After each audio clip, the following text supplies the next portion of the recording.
रूस के lunar mission Luna 25 पर दुनिया भर की नजरें गड़ी हुई हैं, मगर रूस के लिए एक बड़ी चिंता की खबर तब आई जब अंतरिक्ष एजेंसी रोसकोसमोस ने बताया कि लूना 25 पर कुछ तकनीकी खामी आ गई। एजेंसी ने बताया कि लूना ने एक असामान्य स्थिति का अनुभव किया। इस खबर के साथ ही वो तमाम लोग जो भारत के चंद्रयान 3 और रूस के लूना 25 के बारे में पल पल की जानकारी जुटा रहे थे, उनके मन में भी बस यही सवाल आ रहा था और वो जानना चाहते थे कि आखिरकार रूस का मिशन भारत के चंद्रयान 3 के साथ चंद्रमा के लिए लगी रेस हार जाएगा। इसके साथ ही सोशल मीडिया पर कई लोग लूना 25 की असफलता पर मजे ले रहे हैं। उनको ये नहीं पता कि ये कोई जंग का मैदान नहीं, ये दिन रात एक करने वाले वैज्ञानिकों के लिए किसी सदमे से कम नहीं होता। ऐसा करने वालों को चंद्रयान 2 का वो पल याद करना चाहिए जब पूरे देश की आंखें नम हो गई थीं।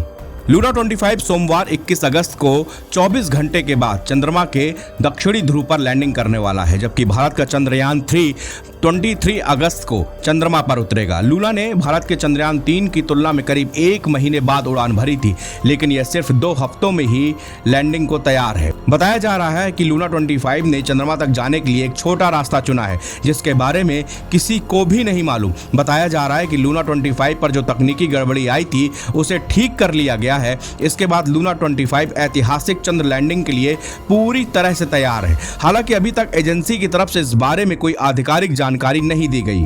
रूस की स्पेस एजेंसी रोसकोसमोस ने बताया कि अंतरिक्ष यान में लैंडिंग से पहले कक्षा में प्रवेश करने की कोशिश करते वक्त तकनीकी खराबी आ गई थी और वैज्ञानिक स्थिति का आकलन कर रहे हैं।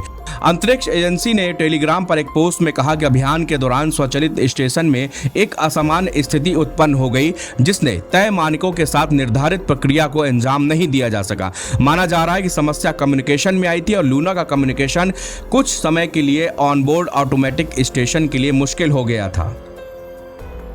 रूसी अंतरिक्ष यान ने शनिवार को अपने पहले नतीजे भी जारी किए। रोसकोसमोस ने कहा कि वह सूचना का विश्लेषण कर रहा है, लेकिन एजेंसी ने बताया कि प्रारंभिक आंकड़ों से चंद्रमा की मिट्टी में रासायनिक तत्व मिलने की जानकारी मिली है। लूना 25 के साथ रूस महत्वपूर्ण वापसी कर रहा है। सन 1976 में सोवियत युग के लूना 24 मिशन के बाद लगभग 5 दशकों में पहली बार 11 अगस्त को लूना 25 अंतरिक्ष में भेजा गया। इसके संभावित रूप से लगभग 21 से 23 अगस्त तक लैंडिंग करने की उम्मीद है और तकरीबन इसी वक्त भारत का अंतरिक्ष यान यानी चंद्रयान 3 की भी सतह पर उतरने की उम्मीद है।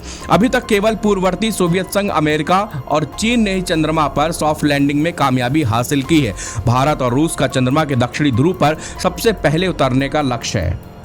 अब एक सवाल जरूर उठता है कि आखिरकार सबको चांद पर क्यों जाना है। पूरी दुनिया की नजरें चांद पर 2 मित्र देशों की रेस पर टिकी हुई है। कुछ विशेषज्ञों ने यहां तक कहा कि लूना 25 में तकनीकी खराबी भारत के चंद्रयान 3 की लैंडिंग के लिए भी ठीक नहीं है। अंतरिक्ष यान चंद्रमा के दक्षिणी ध्रुव पर उतरने वाला है। सोमवार को भारत के चंद्रयान 3 से पहले पृथ्वी के उपग्रह पर उतरने की होड़ मची हुई है। चंद्रमा का दक्षिणी ध्रुव हमेशा से ही वैज्ञानिकों के बीच उत्सुकता जगाता रहा है। स्थायी रूप से छाया में रहने वाला यह हिस्सा पानी का घर हो सकता है। चट्टानों में जमे पानी का उपयोग भविष्य में खोजकर्ताओं द्वारा उन्हें हवा और रॉकेट ईंधन में बदलने के लिए भी किया जा सकता है। एनबीटी ऑनलाइन की रिपोर्ट।